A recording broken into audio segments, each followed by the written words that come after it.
Active time news में आपका स्वागत है। पेश है गंगानगर हनुमानगढ़ के साथ पंजाब हरियाणा की बड़ी खबरें।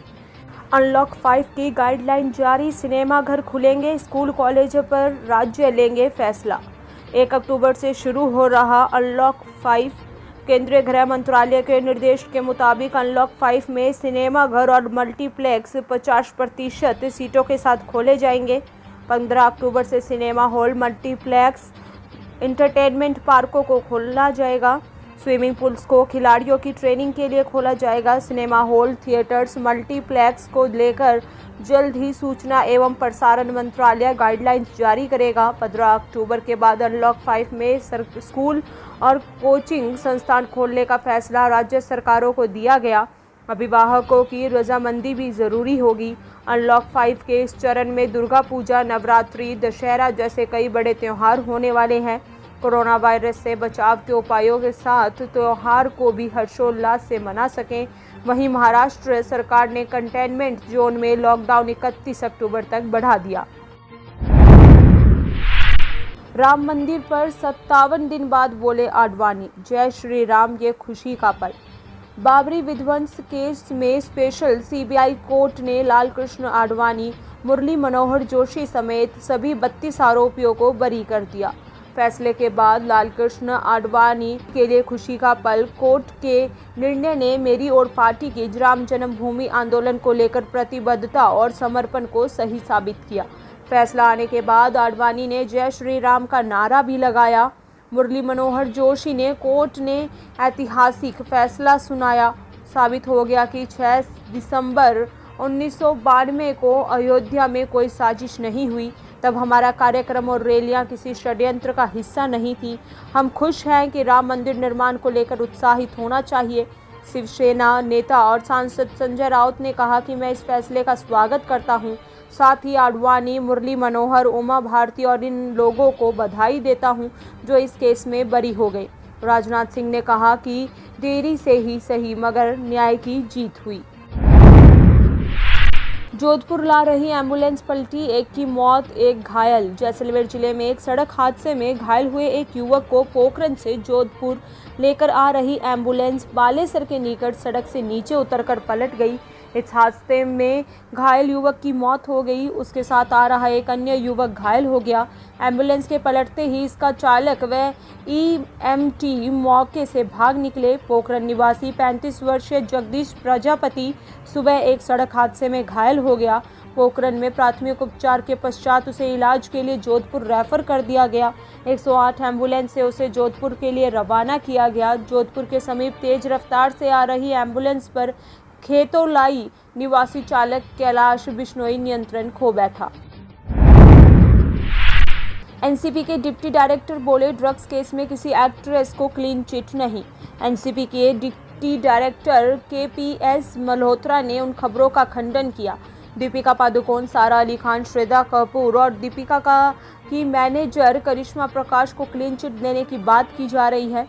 दीपिका और करिश्मा के बीच 3 साल पहले हुई व्हाट्सएप चैट कुछ दिनों पहले वायरल हुई। एनसीबी के अधिकारी के हवाले से यह भी लिखा गया कि फिलहाल हम तकनीकी सबूतों पर भरोसा कर रहे हैं। किसी तरह की जब्ती नहीं हुई। एक्ट्रेस का किसी भी ड्रग पैडलर से कोई लिंक नहीं मिला। उनके बयान कोर्ट के सामने पेश किए जाएंगे। जोधपुर में सर्दियों में कोरोना अधिक प्रभाव दिखाएगा। ऐसे में हार्ट के मरीजों को ध्यान रखना होगा। जोधपुर में वेबिनार का आयोजन किया गया। एम्स दिल्ली के कार्डियोलॉजिस्ट डॉक्टर राकेश यादव ने आने वाले सर्दियों के दिनों में मुश्किलें बढ़ने वाली इस दौरान कोरोना का वायरस अधिक सक्रिय होगा। 26 डिग्री तापमान में यह वायरस नष्ट हो जाता, लेकिन ड्रॉपलेट के अंदर होने के चलते जल्दी खत्म नहीं होता। ऐसे में हृदय रोगियों का विशेष ध्यान रखने की ज़रूरत। ऊनी और गर्म कपड़े पहनने के साथ ही नियमित योग और वॉक करनी चाहिए। यदि स्ट्रेस ज़्यादा है तो इम्यूनिटी कम होती है, इसलिए योग जरूर करें। डॉक्टर दुग्गल ने मास्क लगाकर ही वॉक करना चाहिए। जितना हो सके जिम और स्विमिंग पूल की अनदेखी करें। अपना बीपी बराबर नापते रहे। वजन को मॉनिटर करें। संतुलित भोजन खाएं। दिल्ली में ठीक हुए मरीजों की संख्या 52 लाख के पार। देश में अब तक 62,42,000 केस। दिल्ली के Sardar Patel Covid care centre में अब तक 6,427 मरीज एडमिट हुए, इनमें 5,000 डिस्चार्ज हुए। देश में कोरोना के मामलों की संख्या 62,42,014 हो गई। आईटीबीपी ने बताया कि दिल्ली के राधा स्वामी सत्संग ब्यास में बने Sardar Patel Covid care centre और हॉस्पिटल में अब तक 6,427 मरीज एडमिट हुए, इनमें से 5,000 मरीज डिस्चार्ज किए जा चुके हैं। 3 नवंबर के उपचुनाव के लिए जेडीएस के साथ कोई तालमेल नहीं। 3 नवंबर के उपचुनाव के लिए जेडीएस के साथ कोई तालमेल नहीं। कांग्रेस पूर्व सीएम सिद्धारमैया ने कहा कि हमारे पास ताकत है और हम लड़ेंगे। बेंगलुरु में कर्नाटक कांग्रेस ने राज्य के 2 विधानसभा क्षेत्रों में 3 नवंबर को होने वाले उपचुनाव के लिए अपने पूर्व गठबंधन सहयोग के साथ किसी तालमेल की संभावना को खारिज कर दिया। जेडीएस के साथ दोस्ताना लड़ाई के बारे में पूछे गए सवाल का जवाब देते हुए प्रदेश कांग्रेस अध्यक्ष डी.के. शिवकुमार ने भी कहा, वे जेडीएस पार्टी और कांग्रेस पार्टी हम अपना चुनाव लड़ेंगे और वे अपना चुनाव लड़ेंगे। चुनाव आयोग ने तुमकुरू जिले के सीरा विधानसभा क्षेत्र और शहर के राजेश्वरी नगर में होने वाले उपचुनाव के कार्यक्रम की घोषणा की। उपचुनाव के परिणाम 10 नवंबर को घोषित किए जाएंगे। बिग बॉस 14 में राधे मां की एंट्री ने मचाया बवाल। फीस को लेकर किया जा रहा चौंकाने वाला दावा। बिग बॉस के घर में मेकर्स ने राधे मां की एंट्री कंफर्म कर दी। राधे मां ने बिग बॉस 14 के घर में एंट्री ले ली। शो शुरू होने से पहले ही राधे मां को लेकर चर्चाएं तेज हो गई। उनकी फीस से लेकर घर मेकर्स के साथ असहमति तक के कई दावे सामने आए हैं। बिग बॉस जल्द ही 14वां सीजन लेकर आ रहा है। सीजन शुरू होने से पहले ही जबरदस्त चर्चाओं में बना हुआ है। बीते दिनों इस शो पर राधे मां ने एंट्री ले ली। बीबी हाउस में एंट्री लेती राधे मां का वीडियो भी सामने आ चुका है। इसके बाद राधे मां शो शुरू होने से पहले ही इस सीजन की सबसे चर्चित कंटेस्टेंट बन गई। सस्ता हुआ सीएनजी पीएनजी। सरकार ने 25% घटाया नेचुरल गैस का दाम।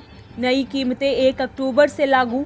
सरकारी आदेश में दी गई जानकारी के मुताबिक अक्टूबर से शुरू होने वाली अगली छमाही के प्राकृतिक गैस की कीमतें $1.79 प्रति MBTU तय की गई है। पिछली बार की तुलना में यह 25%। नए कीमतें 1 अक्टूबर से लागू हो जाएंगी। सरकार के इस फैसले से सीएनजी और पीएनजी के दाम भी घट सकते हैं। सार्वजनिक क्षेत्र की तेल व गैस उत्पादक कंपनी ओएनजीसी और ऑयल इंडिया के नामांकन आधार पर उन्हें दिए गए क्षेत्रों से कीमतें हर 6 महीने पर तय होती हैं। 1 अप्रैल और 1 अक्टूबर से प्राकृतिक गैस की नई कीमतें लागू हो जाती हैं। ये दाम अमेरिका, कनाडा और रूस जैसे सरप्लस देशों के आधार पर तय किए जाते हैं। वर्ष 2019 और 20 के लिए आईटीआर फाइल करने की अंतिम तारीख आगे बढ़ी।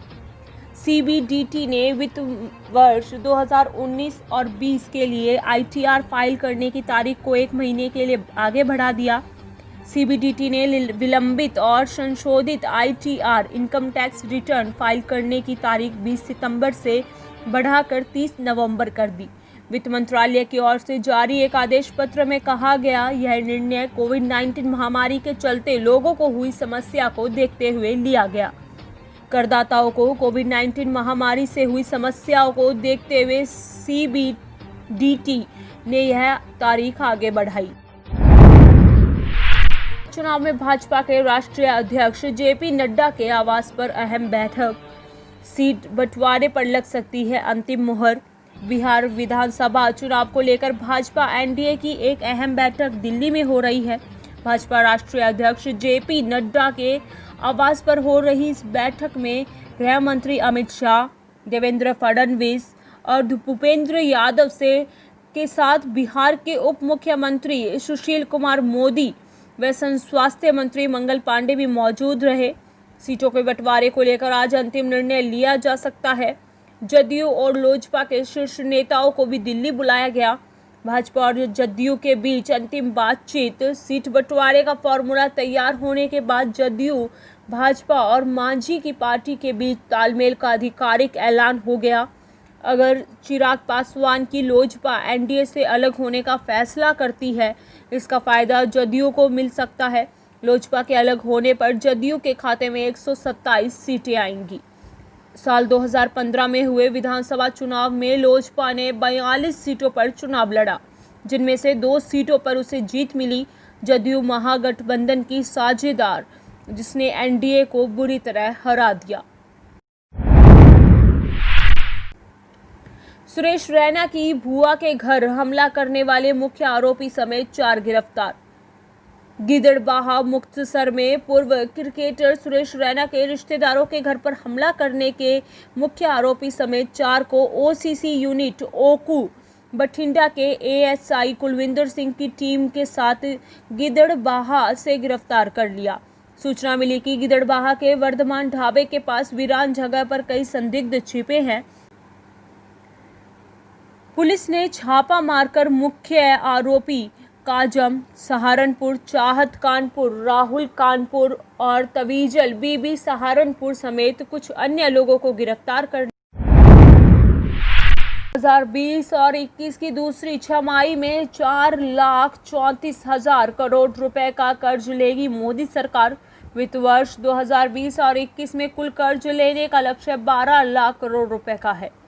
नई दिल्ली में वित्त मंत्रालय ने कहा कि सरकार कोविड-19 संकट के बीच खर्च जरूरतों को पूरा करने के लिए चालू वित्त वर्ष की दूसरी छमाही में 4,64,000 करोड़ रुपए कर्ज लेगी। सचिव तरुण बजाज ने कहा कि सरकार चालू वित्त वर्ष में 12 लाख करोड़ रुपए के कर्ज जुटाने के लक्ष्य पर कायम। सरकार ने सितंबर को समाप्त पहली छमाही में कर्ज लिया और शेष चालू वित्त वर्ष की दूसरी छमाही में लिए जाएंगे। अपने आसपास की खबरें देखने के लिए हमारे चैनल एक्टिव टाइम न्यूज़ को सब्सक्राइब करें और बेल आइकन को प्रेस करना ना भूलें।